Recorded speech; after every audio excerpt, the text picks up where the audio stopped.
भारत के संसदीय इतिहास में पहली घटना घटी जो आपने ध्यान नहीं दिया। और हम लोग जो है ना बहुत जल्दी खुश हो जाते हैं, तो खुश होने बाद ही भूल जाते हैं यार ये खेल क्या था। वो तो कहते छोड़ो खेल यार, काम हो गया ना। खेल को समझना जरूरी है, क्योंकि वो आपको खिलाड़ी बनाना चाहता है। उसने तो खेल किया, उसने कहा अपनी अपनी विधानसभा में भी ये खेल कर सकते हो। खेल ये हुआ कि आजाद भारत की पार्लियामेंट में जिस सत्ताधारी पार्टी के पास दोनों सदनों में से एक सदन में बहुमति नहीं था, जिस सदन में सत्ताधारी पार्टी का बहुमति नहीं था, उसने कहा इसी में पहले पास कराते हैं। याद आया 370 का प्रस्ताव राज्यसभा में पहले आया। इसलिए देखिए, मैं हिंदुओं की प्रतिक्रिया बता रहा हूं, मैं था वहां। हिंदू मालूम है क्या कह रहे थे? अरे यार देखो यार, ये बेवकूफ बना रहा है, ये सबको पता है कि राज्यसभा में हमारा बहुमत नहीं है। अब ये हिंदुओं के पास जाएंगे, कहेंगे राज्यसभा में हमारा बहुमत नहीं है, अब हमें फिर दोबारा से वोट दो। ये बेवकूफ बना रहे हैं। मैंने कहा थोड़ा सा तहम्मुल से काम लो। तहम्मुल उर्दू का वर्ड है जिसका मतलब होता है सब्र से काम लो। जरा थोड़ी देर के लिए मुंह पे टेप लगा लो, हर वक्त बोलना जरूरी है क्या? 10 मिनट तो समय दो। ये राष्ट्र का मामला है, ये घर का मामला नहीं है। और राज्यसभा में जब घुसे तो बाकी लोगों को समझ नहीं आया कि कहानी क्या है ये।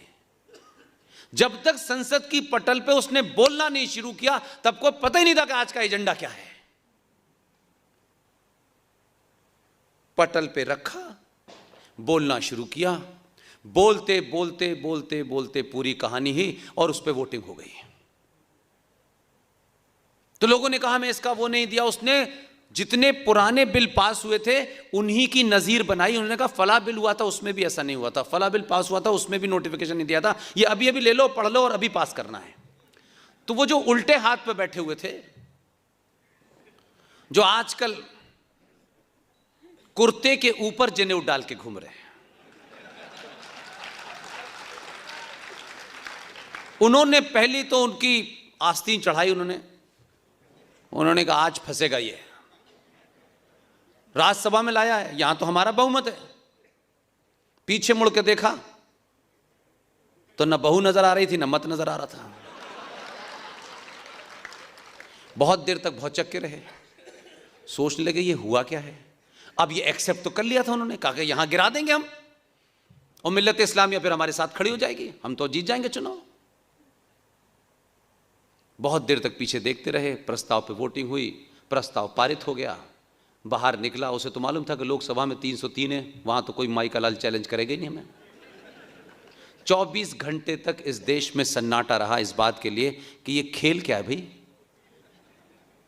तो मैंने कहा दूरदर्शन में एक सीरियल आता था, उस वक्त जब सीरियल आया था तब शायद ये पैदा नहीं हुआ था। उस सीरियल का नाम था कहां गए वो लोग। 24 घंटे बाद पता चला देश को कि हम समझते थे कि 14 में आपने समझदार भेजा, ये तो उससे भी ज्यादा आ गया। 2 महीने पहले संसदीय प्रणाली की तमाम जितने उसके कायदे कानून हैं उसे मानते हुए, उसे निभाते, कोई काम गैर कानूनी नहीं किया इस आदमी ने। 2 महीने पहले जब लोगों को यह भी नहीं पता था कि हमारे मकान नंबर 370 है, 370 धारा है, उसने 2 महीने पहले जो पार्लियामेंट में कमेटियां बनती हैं, बड़ी सारी कमेटियां बनती हैं, और बेचारे कुछ एमपी ऐसे होते हैं जो पार्लियामेंट में पहली पहली बार जाते हैं, और जो बेचारे अपोजिशन में होते हैं उनकी बुरी हालत होती है कि बाहर चले तो जाते हैं बेचारे दिल्ली, पार्टी कहती हाथ उठा दो, उठा दिया, नहीं उठा दो, उठा दिया, उन्हें उतने ही पैसे मिलते हैं। इन्होंने जो भारतीय पार्लियामेंट की परंपरा है उस परंपरा का निर्वाह करते हुए 2 महीने पहले यह कहा कि हमारे जो विदेश डेलीगेशन जाते हैं उन डेलीगेशन में मिला जुला डेलीगेशन जाता है, और हमारे देश के एमपी इतने जाहिल और इतने अनपढ़ हैं ऐसा माना जाता है। मैं नहीं कह रहा ये बात, मैं नहीं कह रहा ये बात, लेकिन हर आदमी को जो बेचारा जीवन में अपने घर से निकल के दिल्ली जिसने ना देखी हो, उससे आप ये कहें कि आपको जाना है डेलीगेशन में और नीदरलैंड में पानी की व्यवस्था कैसे है इसका अध्ययन करके आना है, और ऐसी डेलीगेशन जाते हैं। 2 महीने पहले उसने 40-45 लोगों को भेजा।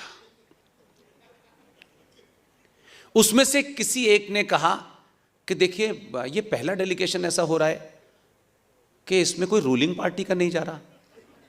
तो किसी ने कहा, तो उसने क्या कहा, देखिए मोदी जी ने कहा है सबका साथ सबका विकास। रूलिंग पार्टी के लोग बाहर जाते रहते हैं, उनका मानना है कि विपक्ष के लोग ज्यादा से ज्यादा तादाद में इसमें जाएं। 2 महीने पहले उनको जाने की तैयारी कर दी उसने।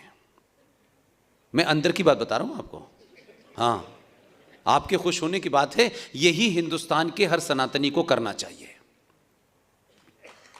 और फिर क्या हुआ, किस दिन बिल आना है ये उसी को पता था, और इतना समझदार है, पहले वाले से ज्यादा है ये। जिस दिन उसको रखना था बिल, उसने कहा कि कई ऐसे दलाल हैं जो इस खबर को भी लीक कर सकते हैं। उसने उनको कहा आपको फला फला डेटेड में जाना है, सब कुछ तैयार, और ऐसी टिकट खरीदी कि जिस दिन बिल आना था उस दिन लौटने की फ्लाइट ही नहीं आती थी यहां।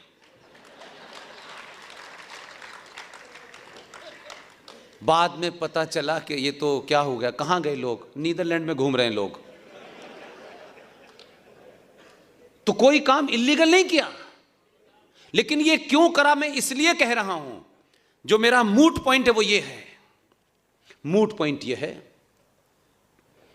कि आपने पहली बार याद कीजिए कि भारतीय सनातनी हिंदू ने कभी सनातनी हिंदू होके राष्ट्र की किसी ऐसी समस्या जिससे राष्ट्र मजबूत हो रहा हो कभी वोट दिया था? मेरे 4 MP बन जाएं, मेरी जाति के लोग वो बन जाएं, मेरी जाति का ये बन जाए, मुझे ये मिल जाए। आपने 2014 में जब वोट दिया था तो वोट बाद में दिया था, पहले भारतीय समाज सनातनी हिंदू हो गया था, तब मोदी पैदा हुआ। तो दुनिया ने बहुत सारे आर्टिकल बाहर लिखे, वॉशिंगटन पोस्ट वगैरह में बहुत कुछ लिखा गया। तो यहां के लोग तो यहीं के अखबार ढंग से नहीं पढ़ते, तो बाहर के क्या पढ़ेंगे? तब भी वॉशिंगटन पोस्ट ने अपने एडिटोरियल में लिखा था, या न्यूयॉर्क टाइम्स, दोनों में से किसी एक ने अपने एडिटोरियल में लिखा।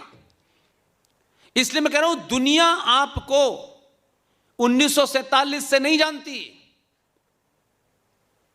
बापू से इस देश को नहीं जानती।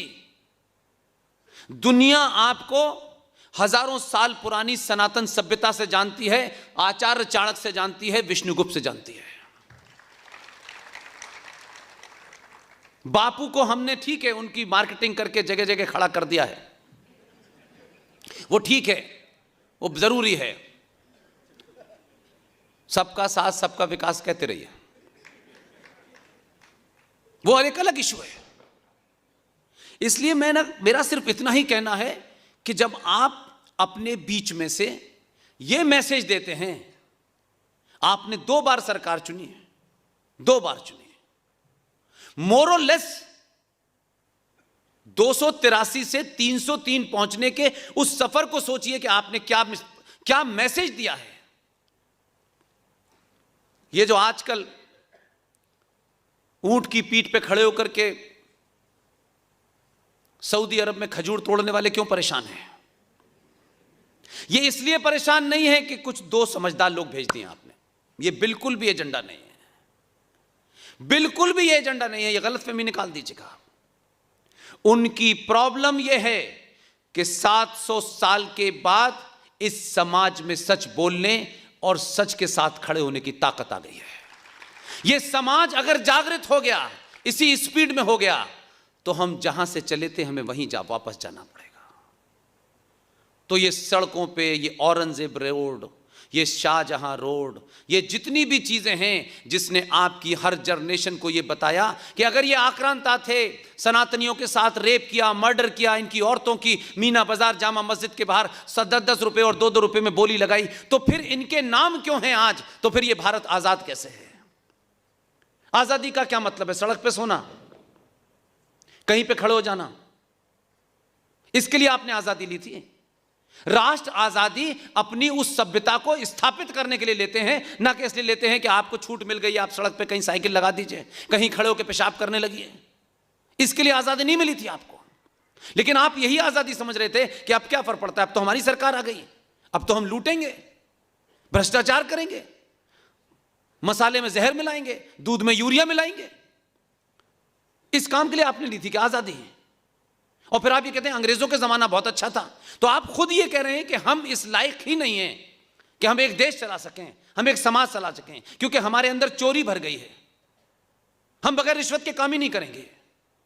तो आप अपने आप को गाली दे रहे हैं ना कि अगर अंग्रेजों का राज अच्छा था और सभी अगर इसमें ईमानदार हैं 90 करोड़ सनातनी, तो फिर दूध में यूरिया कौन मिला रहा है?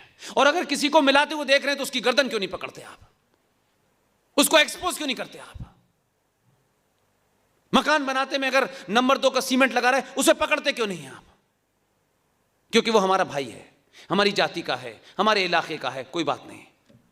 वो मार रहे थे तो बुरा था, हम अपने ही भाई को मार रहे हैं तो बुरा नहीं है। इसलिए ये अपने आप में एक चमत्कार है, और उस चमत्कार के कारण मैं आपके बीच में आता हूं कि कहीं दोबारा से जल्दबाजी मत कीजिएगा। दुनिया इसीलिए परेशान है कि 2014 के बाद आपको लगता था कि थोड़ा सा कम रह गया है। 2019 के प्रचंड बहुमत से दुनिया को लगा, तभी वॉशिंगटन पोस्ट ने अपने एडिटोरियल में लिखा कि 70 सालों के बाद पहली बार भारत में भारतीय सरकार बनी है। ये मेरा आर्टिकल नहीं है, दुनिया आपको वो जानती है। उनको तब ये लगा कि यार ये तो कुछ और हो गया है, ये सिर्फ प्रधानमंत्री बदल गया, कोई पार्टी आ गई, ये नहीं आया है। ये वो लोग आए हैं जिसने समाज को बदलना शुरू कर दिया है, जिन्होंने इनके पुरुषार्थ को जगाने की कोशिश की है, जिन्होंने इनको अपने इतिहास का बोध कराने की कोशिश की है। लिहाजा हम गुलाम थे, हम गुलाम थे, हम गुलाम थे, गलत इतिहास इरफान हबीब का पढ़ लीजिए, रोमिल थापर का पढ़ लीजिए, तो इसमें कोई कसूर नहीं है। आप अपने बच्चों को सही बात नहीं बता पा रहे हैं, आप अपने बच्चों को अपने घर पे वो कैलेंडर नहीं लगाते जिससे बच्चों में पुरुषार्थ पैदा हो। हम सब चाहते हैं कि भगत सिंह की कहानी चलते फिरते बता दें, लेकिन घर में भगत सिंह ना पैदा हो, पड़ोस में पैदा हो, क्योंकि हमारा बच्चा तो करोड़ों रुपए कमाने के लिए अमेरिका जाएगा। ये राष्ट्रवाद बचाने के लिए अपने चलाते रहेंगे, हमें क्या लेना देना है? ये स्वार्थ है, हम सबको उसमें आहुति देनी होगी। जो जहां जिस पोजीशन पर बैठा है वो करे। ये नहीं कि जैसे बहुत सारे लोग मुझे ईमेल लिखते हैं, पुष्पेंद्र जी मैं राष्ट्र के इस काम में आपके साथ आना चाहता हूं। यहां तक तो बड़ा अच्छा लगता है मुझे, मेरी नौकरी 15 साल रह गई है, उसके खत्म होते ही आता हूं। मैंने कहा दोबारा मत आना। यानी स्वार्थ 15 साल वो जीवित रहेंगे, फिर जब जीवन में कुछ काम नहीं होगा तो ये क्या राष्ट्र का काम करना बेकार का काम है क्या? कि जब कोई काम नहीं तब राष्ट्र का काम करो। अगर मर्द हो और राष्ट्र से सच्चा प्रेम है तो नौकरी छोड़ के काम करो ना।